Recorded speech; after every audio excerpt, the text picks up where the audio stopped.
Arts చూస్తావా? చిట్టా చిట్టా చిట్టా చిట్టా ఏయ్ ఏయ్ ఏయ్ ఏయ్ ఏయ్ ఏయ్ రమణ ఏయ్ ఏయ్ ఏయ్ ఏయ్ దగ దగ దగ దగ దగ దగ ఏయ్ ఏయ్. రేపు డాక్టర్ బిఆర్ అంబేద్కర్ గారి జయంతి.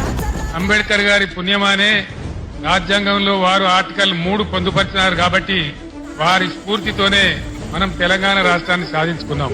ఆ విషయం మీ అందరికీ తెలుసు.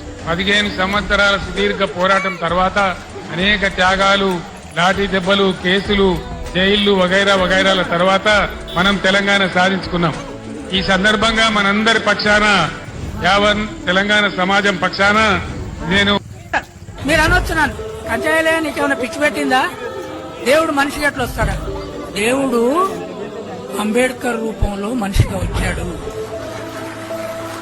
32 ఏళ్ళు బతికిన ఒక 10 పుస్తకాలు రాయడానికి నానా తంటపడుతూనే వాడు పబ్లిష్ చేస్తలేడు.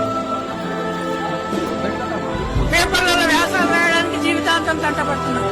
65 ఏళ్ళు మాత్రమే బతికిన ఆయన ఒక దేవుని రూపం కంటే గొప్పగా నాలెడ్జ్ జ్ఞానాన్ని ఈ భూమిలో మొక్కలు నాటి నాటి నాటి నాటి 65 ఏళ్ళ కలిసి ఆయన కాకుండా దేవుడు ఎట్లా ఇప్పుడు అక్కడ ఒక దేవుడిని పెడుతున్నారు. అంబేద్కర్ కంటే గొప్ప దేవుడు ఉంటాడా ఈ దేశం? బిడ్డల చూసి పేదల పొత్తును దలువాలే, ప్రజల దండును గట్టి ఉద్యమ కాగడనెత్తాలే, నింగిలో అమరుల దలిసి నీలి వందనమంటూ చరితను రాసిన గొప్ప మహనీయుల కలలేగంటూ పల్లె పల్లెల్లో బహుజన జెండా ఎగరయ్యాలే, అందరి కోసం ఈ జనముల జెండను పట్టాలే.